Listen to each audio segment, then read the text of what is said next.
the longest government shutdown in U.S. history. President Trump blames Pelosi and Schumer.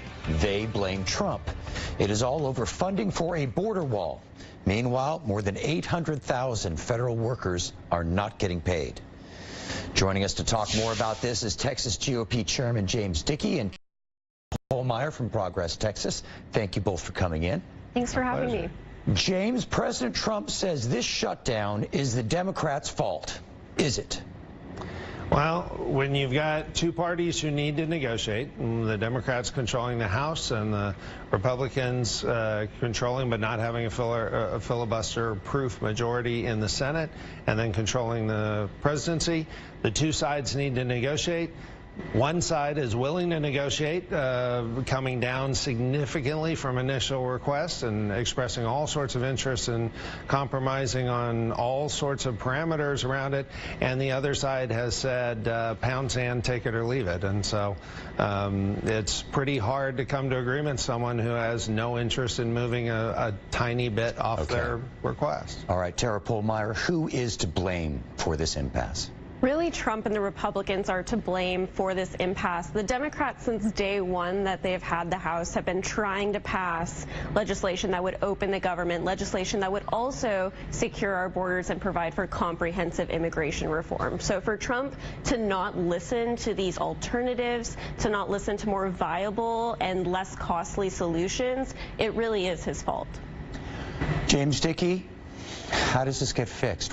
What's the end game here? Well, I mean, all the Democrats have to do is go somewhere towards where they used to be. Unfortunately, for some reason, once President Trump started campaigning on the importance of, among other things, having a fence and having a barrier to help in protecting our border, and the concern around what's been going on. I mean, we've had thousands of violent deaths in the United States over the last 2 years as a result of illegal immigrants coming in, and we need to improve our border security, and all of that was fine.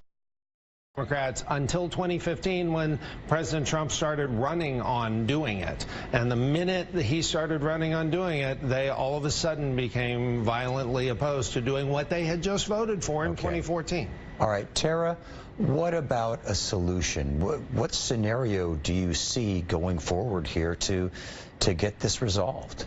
I really call on Republicans and Trump himself to listen to these other solutions. I have to disagree a little bit with my counterpart here on that. Immigrants are less likely to be involved in violent crimes, and the Trump administration, I think in a lot of cases, is using this entire shutdown as a way to hold Americans hostage, endanger lives in a lot of cases. I heard one story where a woman is having to space out her insulin because she's not able to afford it because she's not getting paid right now. So for Trump to continue to have this shutdown, it's absolutely unacceptable. You know, something that James is saying is that because Trump has been going on and on about having a wall, that the Democrats are simply intransigent and there's no way that they're going to agree with him on a wall. What do you think of that argument of James?